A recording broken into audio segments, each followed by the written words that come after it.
सभी साथियों को नमस्कार। स्वागत है आपका मंदिर प्रांगण सिलौधी में।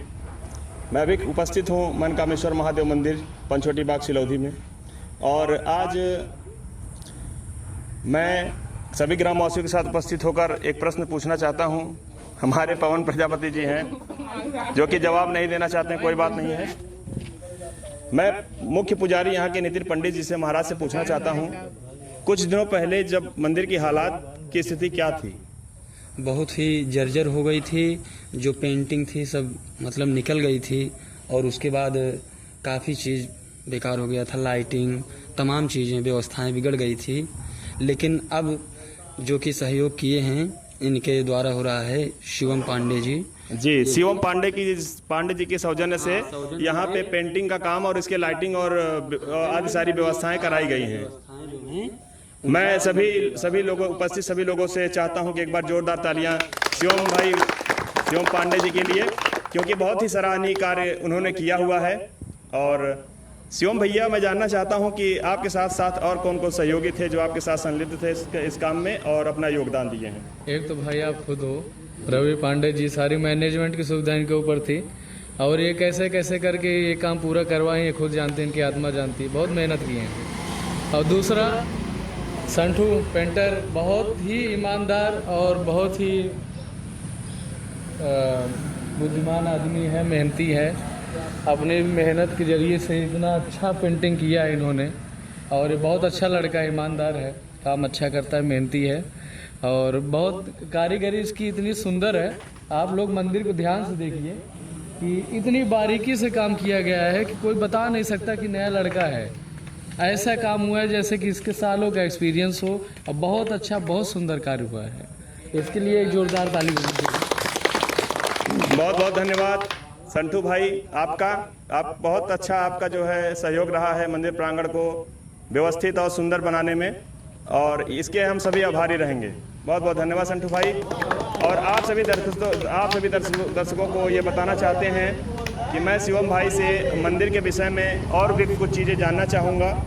कि जैसा कि आप लोग सुने होंगे कि इस मंदिर का नाम मनकामेश्वर महादेव मंदिर है, और मनकामेश्वर महादेव मंदिर के बारे में मैं शिवम भाई से चाहता हूँ कि दो शब्द वो कहें कि इस मंदिर में भगवान शिव की कितनी महिमा है और कैसे लोगों का कल्याण हुआ है। सबसे पहले मैं ये बताना चाहता हूँ कि ये मंदिर 150 साल पुराना है और बहुत चमत्कारिक मंदिर है। जब इसका निर्माण हो रहा था जी, तो दो भाइयों ने कराया था, एक साधु एक बैरागी ने। और ये हमारे पूर्वज हैं, पूजनीय है और वो इस समय नहीं है, ये हमारी दुर्भाग्य है। और जब इन्होंने इसका निर्माण कराया तो कम से कम 10 से 12 गांव में इसकी जो शिवलिंग है भगवान की, वो अपने सर पर लेकर के पूरे गांव में भ्रमण किए और वहाँ से चंदा लिए और जो भी दान दक्षिणा प्राप्त हुआ उससे लेकर के इस मंदिर का निर्माण कराए। और निर्माण कराने के बाद आज ये 150 साल की बात हो गई है। यहाँ जो भी आता है अपनी मनोकामना लेकर के, जो भी आता है, जो निर्धन होता है धनवान हो जाता है, जिसके पास बच्चे नहीं होते तो पुत्र की प्राप्ति हो जाती है। और भगवान की इतनी चमत्कारिक दिव्य शक्ति है कि जो भी लड़का इनके पास आता है, जो भी बच्चा आता है, उसको राह अपने आप मिल जाती है, एक ठिकाना मिल जाता है, उसको जीने का तरीका मिल जाता है। और बहुत चमत्कारिक मंदिर है। इसके बारे में जितना मैं गुणगान करूं उतना ही कम है। जी, मैं और भी कुछ विशेषताएं आप जो मंदिर के विषय में जो आपसे छूट रही हों, क्योंकि आपने जैसा अभी यहाँ के स्थान के एड्रेस में अभी मैंने यहाँ पे देखा पंचवटी बाग, उसका जिक्र होता है। पंचवटी बाग के विषय में आप क्या कहना चाहते हैं?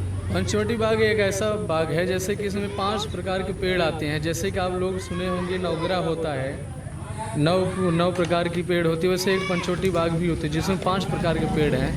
आप वीडियो में देखेंगे पीपल, पाकड़, गूलर, आम और जामुन, यहाँ 5 प्रकार के पेड़ हैं। मैं सभी लोगों से अनुरोध करना चाहता हूँ, कृपया एक बार पंचवटी बाग के पेड़ों की तरफ एक बार रुख कर लें। और शिवम काका से मैं निवेदन करना चाहता हूँ कि वो पंचवटी वृक्षों के बारे में जो बता रहे थे एक बार दर्शकों को दिखाएं कि किस किस प्रकार से और ये पेड़ कितने पुराने हो सकते हैं, यह भी बताएं।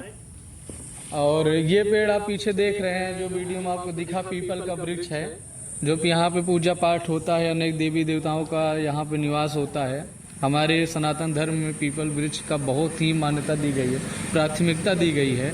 और फिर आती है दूसरा नंबर पाकड़ की पेड़, ये 150 साल पुरानी है। लोग का कहना है कि ये 150 से ज़्यादा साल का है। जो लोग पैदा नहीं हुए थे यहाँ पे पूरे, उनको वो लोग बताते हैं कि हम पैदा भी नहीं होते तब का ये पेड़ है।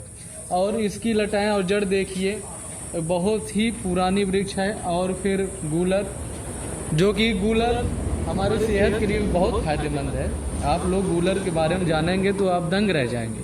आयुर्वेद से जुड़ा हुआ पेड़। हाँ, आयुर्वेद से जुड़ा हुआ है। यहाँ पे जितनी भी चीजें हैं, यहाँ पे 10-12 गांव के लोग आते हैं, इसकी छाल निकोल करके छील करके ले जाते हैं, आयुर्वेदिक की चीज़ों में इस्तेमाल करते हैं और उनकी जो शरीर होती है वो एकदम स्वस्थ और तंदुरुस्त हो जाती है। आप इसके बारे में जानिए। ये पंचवटी बाग का रहस्य है, जो एक बहुत बड़ी चीज़ है, अपने आप में बहुत अच्छी, बहुत बड़ी मायने रखती है। मैं पुनः एक बार महाराज जी के पास आना चाहता हूं और उनसे यह जानना चाहता हूं कि जब आप यहाँ पे पूजा पाठ करते हैं, आदि करते हैं, ध्यान भजन करते हैं, तो किस प्रकार की अनुभूति आपको होती है यहाँ पे? जब से हम जुड़े हैं यहाँ इस मंदिर से, तब से हमको जीवन जीने की एक नई राह मिल गई है।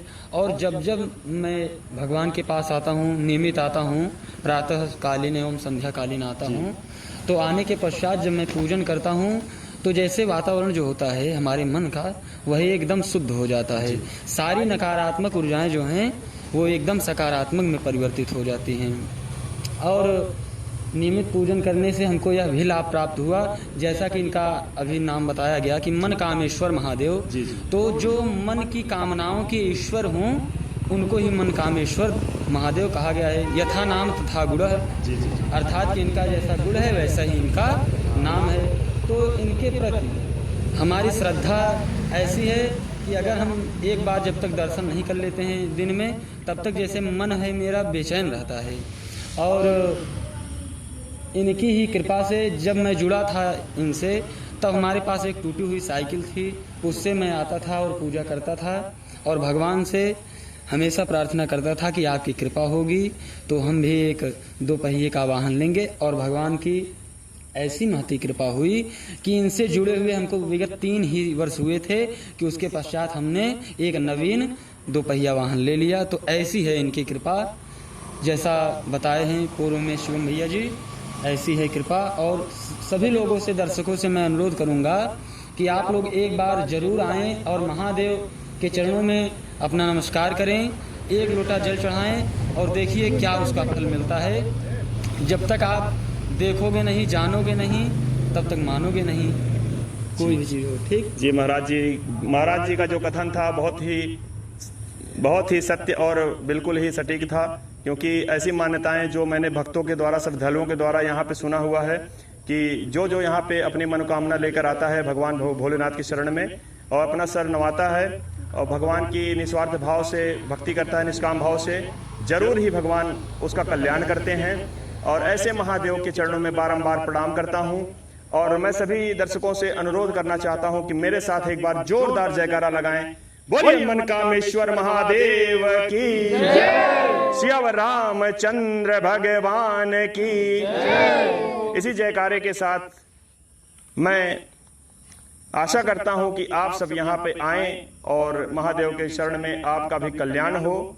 आप लोग हमेशा ही बिना किसी द्वेष के आप लोग निष्काम भाव से यहाँ पे आएं और महादेव आपका कल्याण करते रहें, आपका जीवन मंगलमय और सुखमय बना रहे। हर हर महादेव, हर महादेव। बहुत बहुत धन्यवाद आप सभी का। बस बंद कर दीजिए। बताए थे बताए थे कब बताए थी? हाँ चलो।